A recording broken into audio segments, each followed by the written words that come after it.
What free agents should the Knicks sign in 2020? It's really important that the Knicks make sure they handle free agency correctly this year. To say last year's free agency was a total dud would be a huge understatement. Last year, Steve Mills and Scott Perry banked their entire free agency plan on signing stars.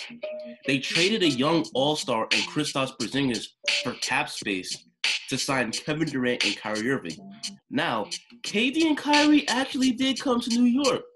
The only problem is they went to the rival team in the next borough. To rebound from that obvious screw-up, the Knicks spent $70 million signing $1 million power forwards, and they believe that even though they didn't walk away with the top stars, the $1 million power forwards they signed would get the team into the playoffs. Oh, I'm not kidding about that, by the way. It actually came out a few months ago that Dumb and Dumber, Steve Mills and Scott Perry, told the team that anything short of making the playoffs would be a disappointment. Even though everyone, besides for some delusional Knicks fans, predicted the Knicks weren't even going to win 30 games this season, these idiots deluded themselves into thinking they built a playoff team with the $1 million power forwards they're signing. Well, this is why Steve Mills now finds himself on the unemployment line. So in this video, we're going to talk about what the game plan should be for the Knicks in free agency. I'm going to break down the top 5 free agents that the Knicks should sign. Before we get started, if you love seeing videos on the New York Knicks, I've got more on the channel.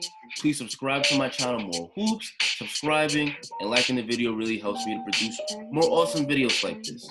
Now let's get right to it. Before we break down what free agents the Knicks should pursue, we need to talk about what the Knicks should do with last year's signings. Now, for all of Steve Mills' idiocy, the one thing he did do well was sign almost everyone to 2-year deals, with the second year as team options. This means we can literally get rid of almost all of last year's signings easily. Let's start off with Big Eye Bobby Portis. So last year, the Knicks agreed to a 2-year, $31 million deal with Bobby Portis. Now, this is definitely one of those signings where the Knicks had to be high on crack before agreeing to the contract. There's absolutely nothing Portis brings to an NBA court that makes him worth $15 million a season. Now, yes, Portis can shoot the three, and he can rebound, and he can even score, but he's horrible defensively, he's a streaky scorer, and he's a ball hog. You definitely decline his second-year team option for $15 million because he's totally not worth it. Next, let's talk about Elfrid Payton. Last year, the Knicks signed Payton to a 2-year, $16 million deal. Payton is actually a quality backup-level point guard, but he's a horrible fit next to our recent draft pick, RJ Barrett, because he can't shoot the 3-ball at all, and he's pretty ball dominant, meaning he takes the ball out of RJ's hands. We're definitely declining his second-year team option. Next, Wayne Ellington. Ellington was also given a 2-year, $60 million deal last year. Now, Ellington is actually a good spot-up 3-point shooter, but that's literally the only thing that he brings on the court. His 3-point shooting fell off this year. He's got one of the worst shot selections I've ever seen. The guy just chucks it up from anywhere, and it's the reason why his percentages aren't that great. Every time he dribbles the ball, it's a guaranteed turnover. We're definitely declining his second-year team option. Next, Taj Gibson. So last year, the Knicks gave Gibson a 2-year, $20 million contract. Gibson is actually the type of vet you want on a young, rebuilding roster like the Knicks. He's been in the league a long time, and he's a positive locker room presence. And you've got a young big man in Mitchell Robinson. Taj Gibson can help teach Mitchell Robinson how to rebound and how to play defense really well. But $10 million a year for Taj Gibson is quite an overpay. I'm declining his second-year team option, but I am willing to bring him back on a cheaper deal. Next, Reggie Bullock. So here's the story with Bullock. Reggie Bullock was signed to a 2-year, $8 million deal. At first, it was actually $21 million, but because Bullock was injured, the contract got renegotiated to about $4 million a year. So Bullock has nice size at 6'7". He's a good 3-point shooter, and he's a solid defender, and he's only 29. So the team desperately needs shooting, and Bullock is making a super cheap $4 million a year. So that's the only option I'm actually going to keep. Next, I'm going to talk briefly about Julius Randle. So Julius Randle was signed to a 3-year, $63 million deal last year. His team option isn't up until next year, but the Knicks really need to get rid of him. He's a team cancer, and getting rid of Julius Randle by itself is addition by subtraction. Now, it's not a personal attack against Randle. I actually think he's a nice guy off the court, but Randle is just a really horrible fit with our young players. If you want to find out why, watch my video on why Randle needs to get traded. I'm going to leave a link in the description. Last guy I want to briefly talk about is Mo Harkless. So we got him in a trade at the deadline for Marcus Morris. Now, Harkless is actually a good role player, but he can't shoot, and we desperately need shooting on this team. So Harkless was actually a really good role player for the Portland Trailblazers because of his defensive abilities. But I think that Harkless belongs on a team that's competing for a title, not a rebuilding team like the New York Knicks. So I'm letting him walk. Now, let's get to 2020 free agency. It's important that whoever the Knicks sign needs to complement the young players on the team. They have to fit alongside RJ Barrett, Mitchell Robinson, and whoever we draft with our lottery pick. We don't need players like Julius Randle who are statistically impressive but don't actually make the team better. So, for example, we're not signing DeMar DeRozan, no matter what. Yes, DeRozan's 22 points, 5 assists, and 5 rebounds a game is extremely impressive, but he doesn't fit with the team. DeRozan is very similar to our recent lottery pick at RJ Barrett, in that he's a slasher that doesn't shoot well from the outside. We don't need another player alongside RJ Barrett that can't shoot.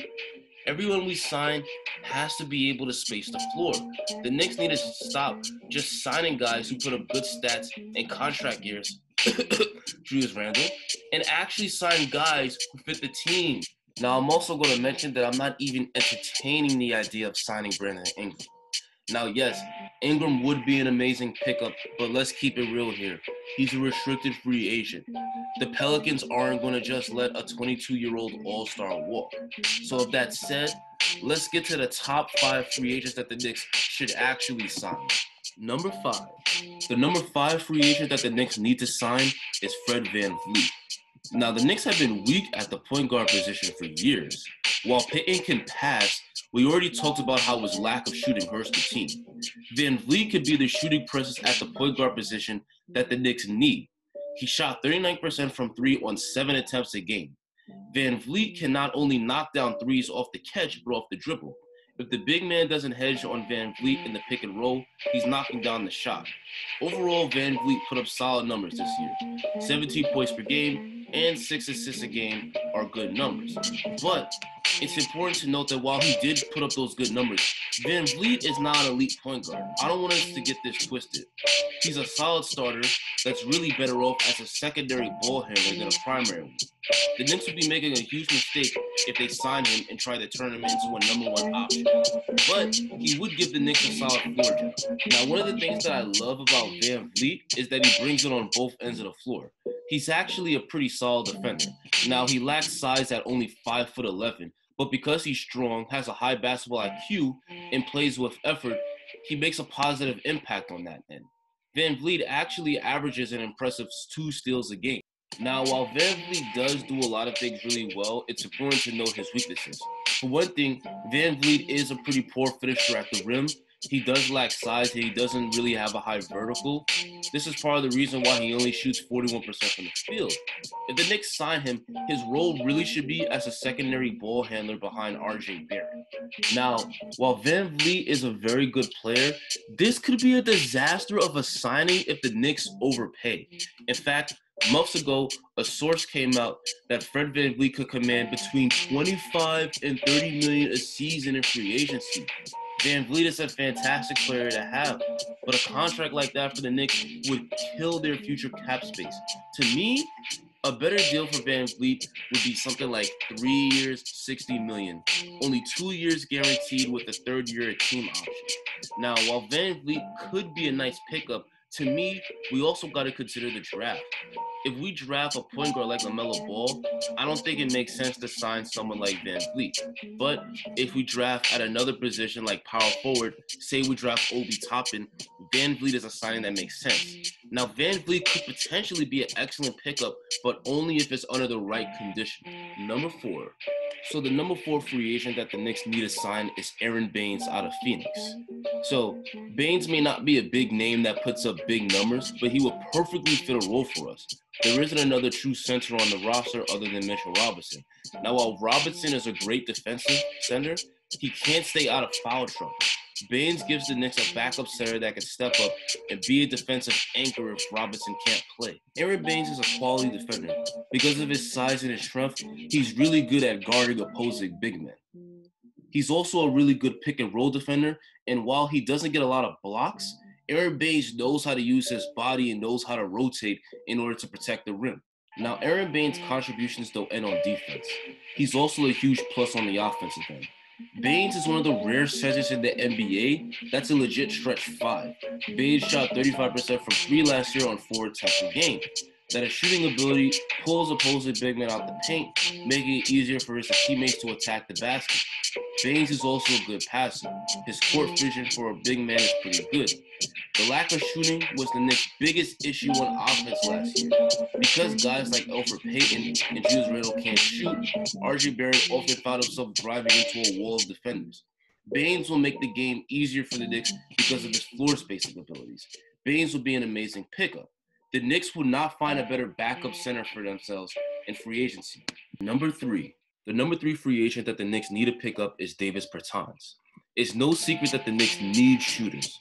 The Knicks need a starting power forward that will draw his man out the paint. There may not be a better stretch 4 available in free agency than Davis Bertans. Bertans is a 6'10 power forward that knocked down 42% of his three-pointers this year on a ridiculous 9 attempts a game. And what makes Bertans so nasty is that he needs zero space to get his shot off. If you're not right on top of Bertans like white on rice, he's going to shoot the lights out. In fact, Bertans is so nasty that even if you play good defense on him and you're right on top of him, he still will often make a shot. It's pretty demoralizing for defenders when they play good defense and he still hits the shot on them. Now, Bertans isn't just a spot-up shooter.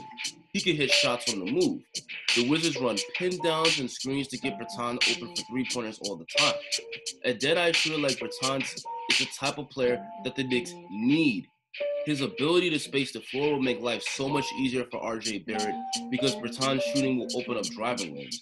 There may not be a better stretch 4 available in free agency than Davis Bertans. Number 2. The number 2 free agent that the Knicks need to pick up is Joe Harris. The main reason they need to sign Joe Harris is because Harris is a sniper. You can probably tell the main theme of free agency is to sign guys that can shoot. Well, there may not be a better floor spacer at the wing position than Joe Harris out of Brooklyn. Joe Harris actually led the league in three-point percentage last year at 47%. This year, Harris shot 41% from 3, which would be a down year by his standards. Joe Harris' three-point shot is so pretty and so automatic. He's another guy that needs very little space to get his shot off. He's got a quick and high release. Even when he's defended well, the shot is still going in. This is going to sound like a stretch, but Harris reminds me a lot of Klay Thompson with his ability to light up from deep. If Joe Harris isn't emphasizing your scouting report, he's going to hit 6 or 7 three-pointers on you and make your team lose. And if you think Harris is just a three-point specialist, you're wrong. Harris also can put the ball on the floor and score in the paint when he shakes off the three-point line. His defense is also solid. He's not someone that's going to make great defensive plays, but he's good enough defensively where he's not hurting you. Harris could easily start for the Knicks alongside RJ Barrett at the 3.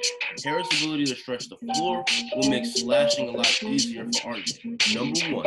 The number 1 player that the Knicks have to sign is Jeremy Grant. Grant is a 6'9 power forward that last played for the Denver Nuggets. You don't need me to say again that the Knicks need shooting. Grant shot 40% from 3 this year on 3 attempts a game and 39% from 3 last year with the Thunder.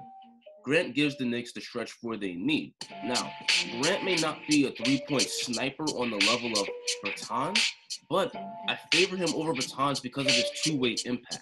Grant is a great defender. He can not only play perimeter defense, but he's also a nice weak side shot blocker.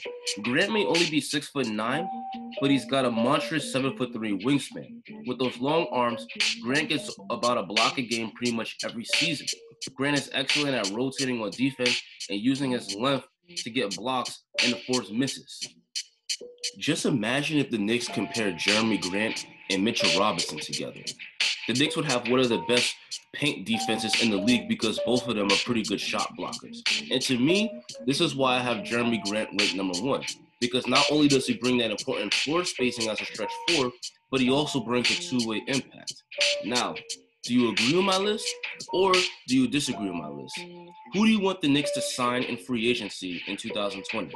Tell me in the comments section below. Thanks for watching.